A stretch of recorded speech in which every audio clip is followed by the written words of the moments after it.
Well, we just got done singing that Jesus is everything, and that is so true. What often we try to make Jesus something, but he's either everything or he's nothing. And say, well, those are extremes. Christianity is a belief system and a relationship that's extreme. And the tendency is to collapse both ends in from everything and nothing into something. So that Jesus and Christianity just becomes more palatable. Where we try to domesticate God. And you know that's absolutely impossible. But there's that tendency because we don't want to go over into what's called the fanatical camp. Or be such a fan of Christ. I mean, kind of temper it in. And God's always trying to bust us out of that mentality. But it's one that, what might people think? Or what may God call me to do if I'm really listening? But that would be an interesting thing to explore out. We have this sign in the back. You can kind of see the light on it. It says, "Be a disciple." And, I've been talking about that some. That sign, as far as I know, is staying up there. It's not just for a season or a sermon series. It's like one of those permanent things because we're only told to do one thing, and that is go and make disciples. So let's not forget why we're here, what the church is about, or why Christ came. So we have determined, we have signs we're going to hang up too. They're not up there quite yet. You say, what are we turning into some big sign thing? I don't know. But we're going to hang up some signs. Maybe we even get you a bumper sticker, a t-shirt. But the four, somebody go, can I put it on a tattoo? I don't care.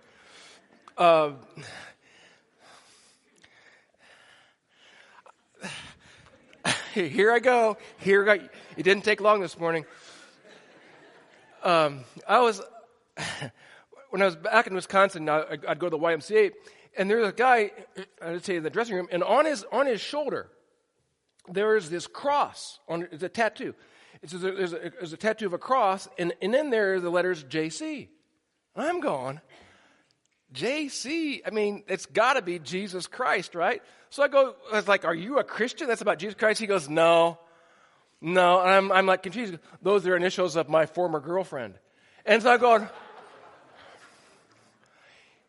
I don't know what to do with that stuff. You think you know, you think you kind of, and it turned out to be something totally other. But anyway, we're not asking to do that. Although if we all went together, maybe get a group discount. But come back. The four aspects. The four aspects we determined for discipleship is gather. And I talked about all that in January. And then we're going to get on the whole give or giving. So if you're a disciple of Jesus, we gather. And there's four different places we gather, four ways to gather. We also give. And that's beginning our stewardship thing this morning. And then we also serve. We serve. And then we invite. So those are the four things. Your discipleship of Christ. To make it simple, we gather, we give, we serve, and we invite. And so you can kind of know how you think you're doing or maybe what's being left out. And so we'll get to the serve and invite a little later this year. But that's what disciples of Jesus do. And so this morning, stewardship. And this is so huge because there is a misunderstanding on stewardship, largely speaking, I think in churches these days. And so I want to talk about that, and so that becomes really clear. Because until you understand stewardship, you don't understand the relationship between us and God. And we get all confused when it comes to stuff and money and possessions and those things. So we want to get a clarity on that. So stewardship, number one stewardship thing is God owns everything. And maybe you know that, but when it really kicks in, when God owns everything, it makes all the difference about everything because God is the owner. And you may know that. Well, here's a verse to try to support that and Okay, so well, how can I prove that? Well, if you believe in the Bible here, the earth is the Lord's and all it contains, all that's on the earth, all that you see, and you even see the sun, moon, and stars, he even owns all of that. The world and and those who dwell in it, that is human beings. God even owns all people. Really? Huh. Yeah. Once again. Oop. Well, let me just read it to you, okay? Don't you know that your body is a temple of the Holy Spirit who is in you? You got that, yeah. Whom you have from God, and that you are not your own. See, you are not your own. Why? You've been purchased. You've been bought with a price. Therefore, glorify God in your body. So, no, you don't have a right to do whatever you want to your body or with your body. I mean, that when it comes to the whole, I just call it the abortion issue, the big thing as well. Ladies, they have a right to do whatever they want to with their own body, since they think they own their own body, but none of us do, male or female. Therefore, that's not a right. What you do have is a responsibility to glorify God with your body and with that infant who is in your body. So, and really, can I just say this? There should not be a choice on that. Unless we have a choice, it goes back to when does life begin? If you believe life begins at conception, that would be the murder of a person. Now, if you don't believe life begins at conception, my question is then when does life begin? And if you want to err when it comes to this, you want to err on the side of grace. You don't want to err over here, because this is too big of an issue. You want to err way back here, thus that whole controversy that will never really die down, nor should it. I've been on a couple of marches over the years, and anyway, I don't talk much about it, but it needs to be talked about, so there's an understanding among God's folks. So anyway, we don't have a right to do whatever we want with our body just because we want to, or we think it doesn't hurt someone else, because God owns you. Okay, He has purchased you by His death on the cross, His resurrection from the grave. We're going to celebrate that in just a few weeks. April 1st, isn't that crazy? April 1st, is Easter, and we're going to just take a look at all that. But since God owns everything, of course, the next thought is we own nothing. Nothing. And in the book of Deuteronomy, I don't know what. Okay, we got our technical person. Don't look back there. Don't look back there. Okay. Don't see who's behind the curtain. Okay, just eyes up here. Eyes up here. I'll just read it then. And so this will be like a mixture. I'll read some and you can read some. In the wilderness, He fed you manna which your fathers did not know. Otherwise you may say in your heart, my power and the strength of my hand made me this wealth. It's interesting. We think that by our effort and our effort alone, or by our ingenuity, if you have this gift of knowing how to increase stuff or increase profits or start a business and hire people, I mean, it's a great gift to have. I don't happen to have that one, but people who do, I just admire that. But it could be because of I work really hard, and because I just have this knack, and I can tell, and I can read this, and I know I can detect trends, and I know where to set prices, and to do that, and you can become wealthy with that, or have a lot, and think, well, I did this, and God's saying, well, I allowed you to do that, but never mistake that my power and the strength of my hand you didn't do that with that. Okay, that's beyond my control right here. There we go. Can you guys read that? All right. I can't.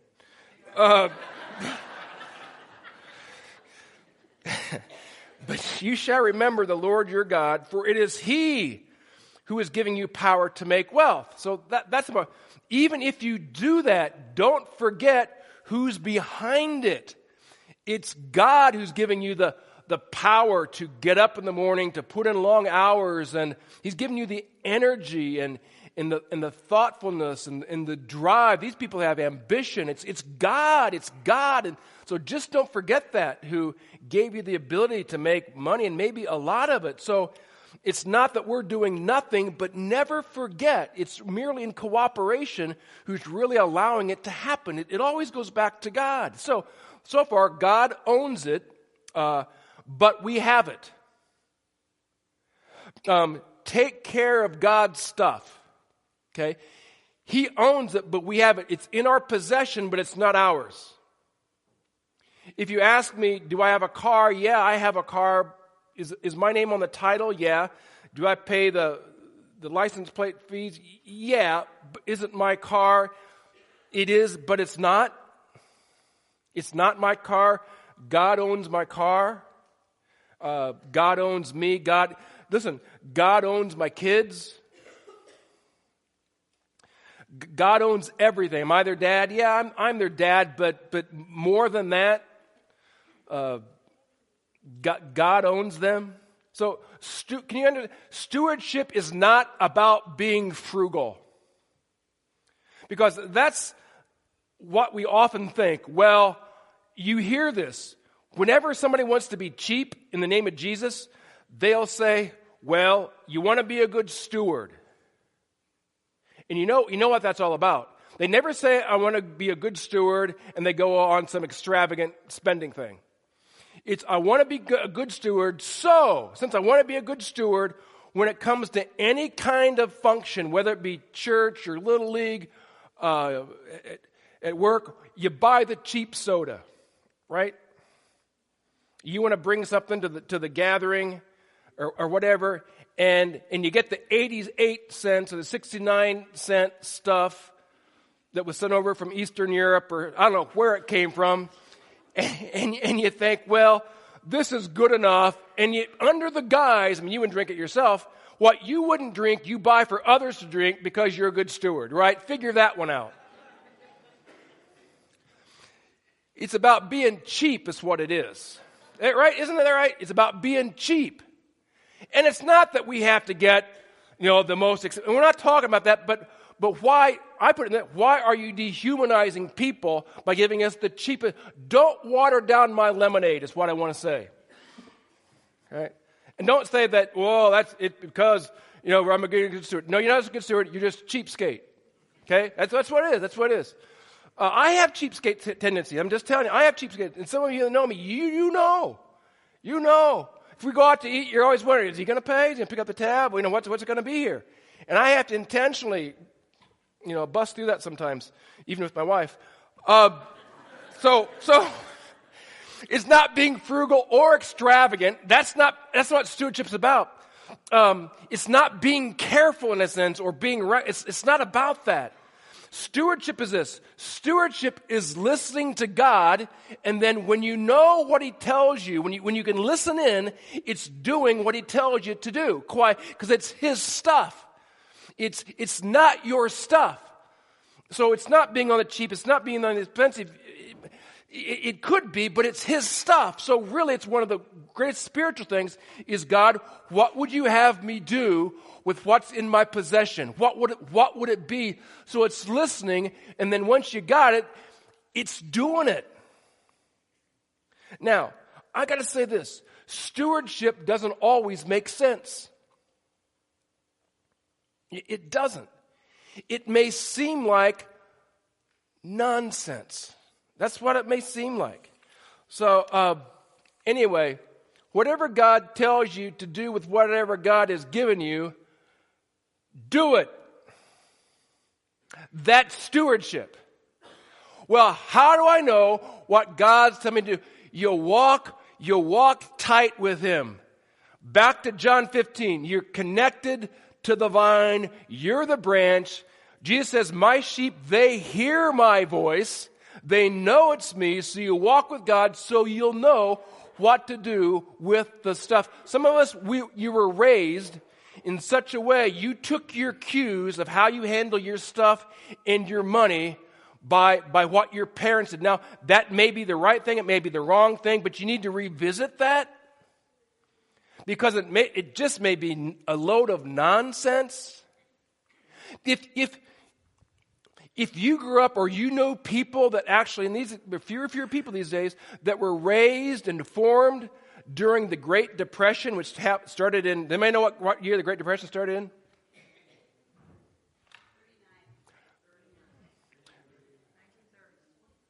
When was the stock market crash? 1929. So some of you were close, but 1929. That's when the Great Depression began. It was all a big. Okay. We're not really sure when it was over. Okay, but anyway, those people that were raised through that, they have a very different way of how they view stuff.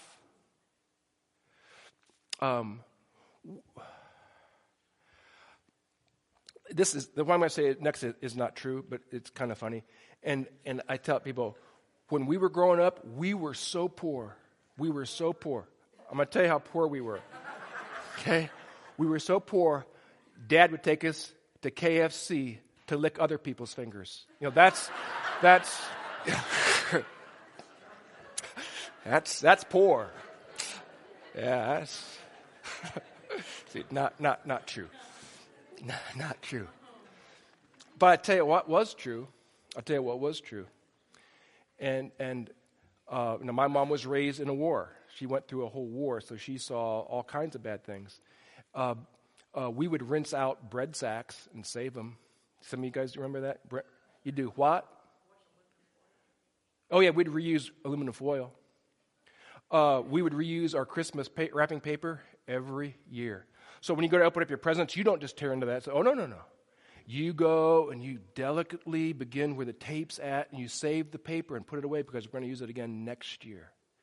Somebody again, that's crazy. Listen, my parents came through that generation. That's what we did. They would see the bread, the little metal tie.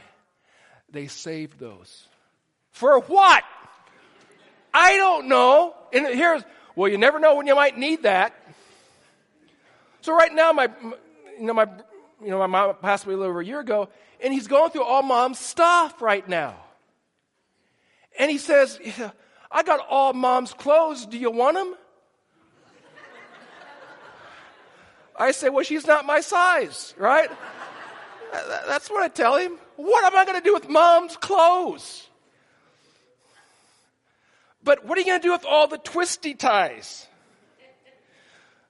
I'm not artistic like that. I don't know what to do with that. But anyway, that was the mentality. You throw nothing away because you never know, right? You never know. Well, a lot of us are going, that's just crazy. I understand that. But anyway, people were raised. If you're raised, you didn't have anything that you have, you never know when it may come in handy. So anyway, just revisit. Sometimes it's hard to do when it comes to your mentality, when it comes to money and stuff. It's hard to do because it's just there, right? It's there. And it's one of the biggest values you have, right? And that's one of the hardest values it is to change because it's worked for you largely. It's worked for you, and so you just cling to that. And I said, well, maybe we need to revisit some of that stuff. Therefore, we bring in, God and His Word, and whatever God tells you to do with whatever God has given you, you do it. So stewardship doesn't always make sense. It may seem like nonsense. It may drive the experts and your financial advisor absolutely crazy, this way or that way. But this alone, that's good stewardship. It takes a deep walk with God to really be a good steward. It takes a very deep, a consistent walk with God. If God instructs you to give all your money or all your stuff away, if God instructs you to, I'm not saying to do it. I haven't done it, right? But if God instructs me to or you to, guess what? Do it. I know the next question. How am I going to live? I don't know. No, I don't know. That's why I'm not telling you to do it. I'm just saying, if God instructs you to do it from a deep walk of discipleship, you never tell God no, so you just do it. God has a way of taking care of his people. The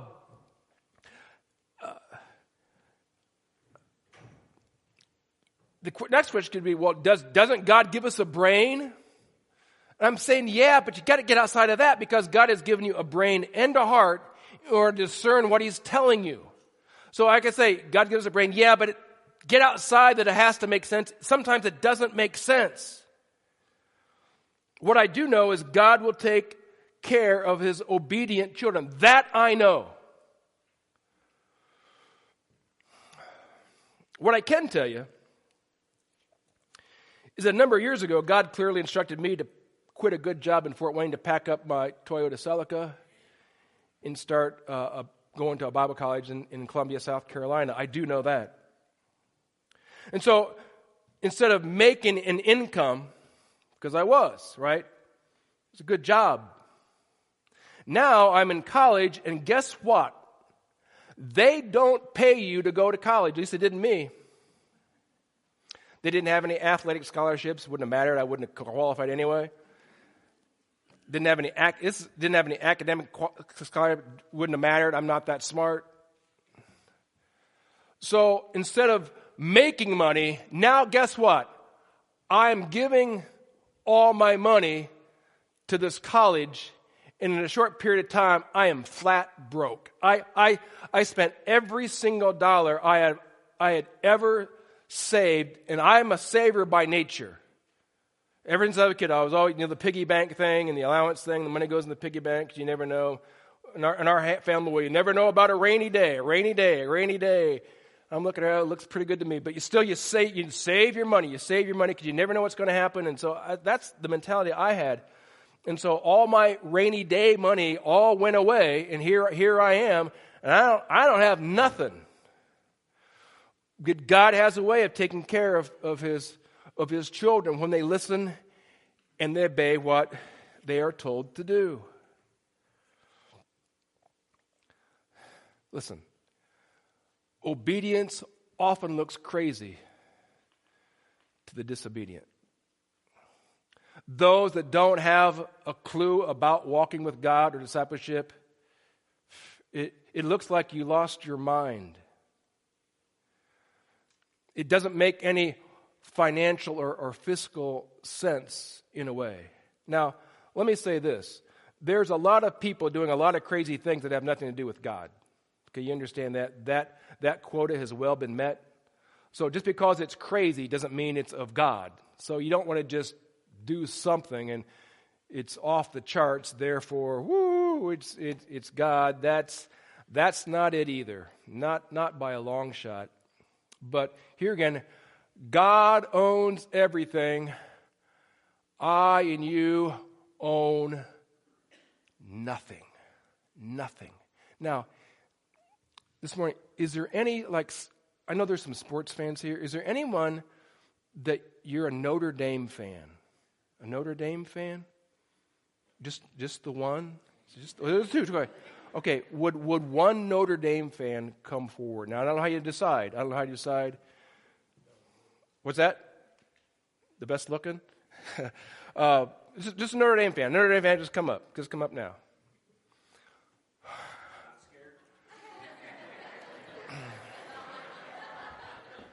Come on up. You can stand here because I don't want you to look taller than me. Okay, stand down here. In fact, maybe kneel. No, don't have to do that. All right. What I have, when I, it was a heavy Saturday night.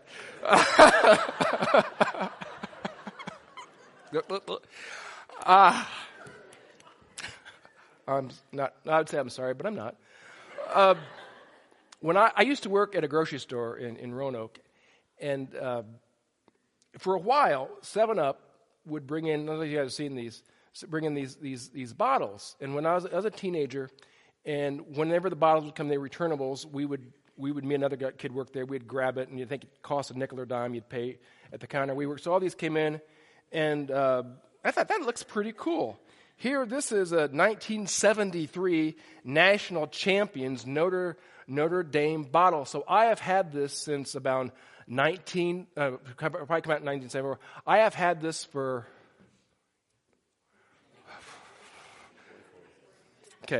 about 44 years. I've had this. Thanks, 44? Okay. Now, what I'm going to do, if you want, I'm going to give this to you. Okay? You can have it. You can have it. So I've had it for a long time, but I'm going to say, it never was mine, and now it's yours, but it's not really yours, okay? But you can keep it. You don't have to give it back to me. Okay, it's yours. And you need to decide what you need to do with that. You may keep it for 44 years, like I did.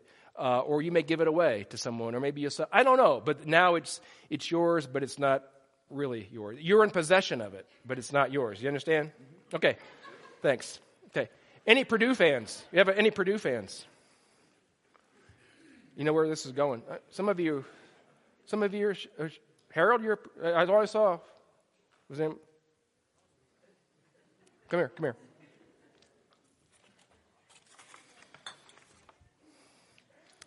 Same store, same story.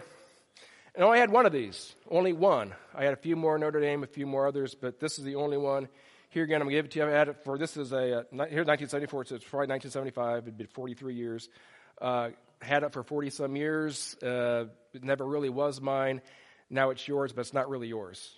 Okay? So you can keep it, you can sell it, you can give it away, do whatever you...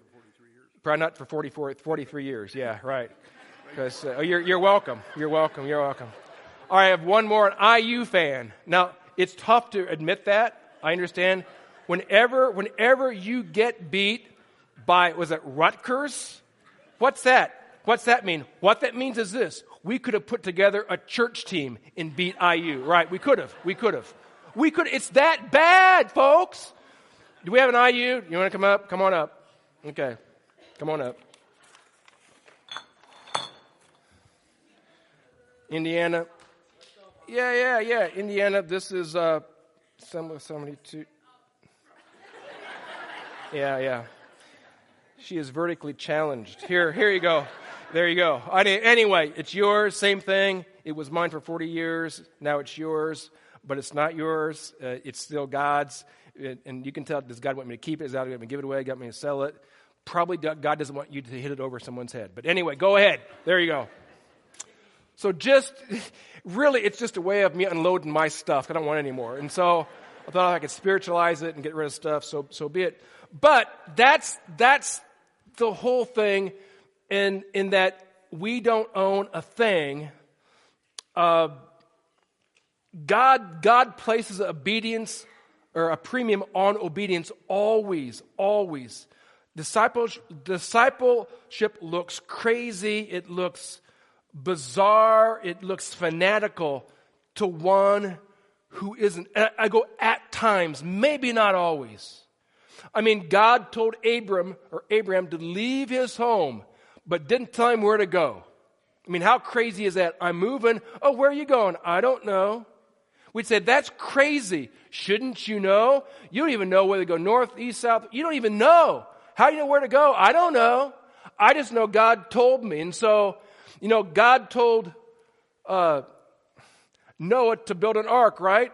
But there's no water. There's no water. So you're building a boat for what? Well, in case water comes. Well, that's like nuts. He worked on it for 100 years? Everybody making fun of him. But it was crazy, right? It was crazy, but he heard from God and he did it. And there was a rich man who came to Jesus, and Jesus said, you know what? Sell all your stuff, give all the proceeds away. He's going, that's crazy. So he walked away because he was disobedient. I'm going to guess at least maybe a couple times in your life, maybe more than that. God has asked you or told you to do something, that doesn't make any sense. That seems crazy. That's exactly right. And sometimes that's where you intersect with God's will. Here, not always. Here again, it's not a competition who can do the craziest thing. But whenever God is everything and not something, your whole demeanor, your whole value system switches over to where money's not telling you what to do. In life is not about the accumulation of stuff or just to pass it on to your kids or grandkids. Yeah, leave them a little bit, but what else? What else, if you're listening to God, am I to do with what God has entrusted we with? And we want to get this one right because the third thing, God holds us accountable. Yeah, He owns it all. He's giving it to us, but it's not ours. And He's going to hold us accountable for what we do with it someday. Say, really? Yeah, really. In Matthew 25, we have the parable of the talents. And a talent was basically silver used as money, weighed about 50 to 80 pounds, which is a lot of money in any day. So God gave these guys talents. And so one He gave 5 talents, so He gave 3, and one He gave 1. And so this is what happened. A man about to go on a journey called his own slaves and entrusted his possessions to them. Whose possessions are they? Not theirs. Not theirs. And they knew that. They understood that they had them, but it wasn't theirs. And they also knew the master's coming back. And when He comes back, we have to give an account to what we did with master stuff. Now, you know, in this parable, really the master is God. And the slaves are those who He owns, that would be us. And so it's God and it's us. And so, master comes back after a while, and he says this to one of them. He says, the master said, well done, good and faithful slave, or some Bibles read servant. You were faithful with a few things. I'm going to put you in charge of many things. And then here, I love this, enter into the joy, of your master. And we all want to hear, and you said, when I get to be with God, when I go in heaven, what I want to hear from God is this, and well done, right? We all want to hear that from God. Well done. You have been good and faithful. You were a servant slave. Well, you did good. But this is based on stewardship. What we do with what God has put into our possession. Either we were or we were not listening, or when we heard it, we pushed it away and says, that's crazy. That's nonsense. God, you gave me a brain. That doesn't make financial sense. I'm not doing that. You see, there was another slave. And you can see the bottom as you read. And you know what he said to this slave? He didn't do very well. See, the first two, they went and they made more money or made profit on what they took a risk, but they did well, returned it to the master. This person here, he took the 1 talent, and what he did, he just buried it and hid it. So when the master comes back, I can give him exactly what he gave me. And it's interesting. This seems extreme. He didn't say, you weren't thinking. You don't have financial acumen. He didn't say any of that stuff. It goes into this, we would see it as extreme. The master or God says, you're wicked. You're wicked and you're lazy. We wouldn't want anyone to think of us that way, especially not God Himself. But those that don't listen and do, they don't do well in the stewardship camp. Who wants to hear this? Nobody does. Nobody has to hear this. But what it means is, for now, paying attention, listening up, and doing what God instructs each of us to do with what he has entrusted us with. Now, it may not be the same thing. We don't look at everything the same. It may be similar, but probably for everyone, it's not going to be where you played it safe. There's probably a risk involved. There's an element of faith that's involved. There's an element of trusting God with what he has given me, so I don't have a greater trust in stuff than in God himself, because God is in charge of who gets and how much and those things. He's behind all of that. So everyone is some kind of steward. Just be the first kind. The good and faithful. Don't do this. Don't be there. You know, we may have our name on it. We may be responsible for it. We may have to report it to the IRS. And we all have to do that on some things, but it doesn't belong to us and doesn't belong to them, not really. We know it belongs to God. And so we're responsible to listen and to obey. And when he speaks clearly, when we really do know, we do it. I go, what we do with what we possess makes an eternity of difference. It does.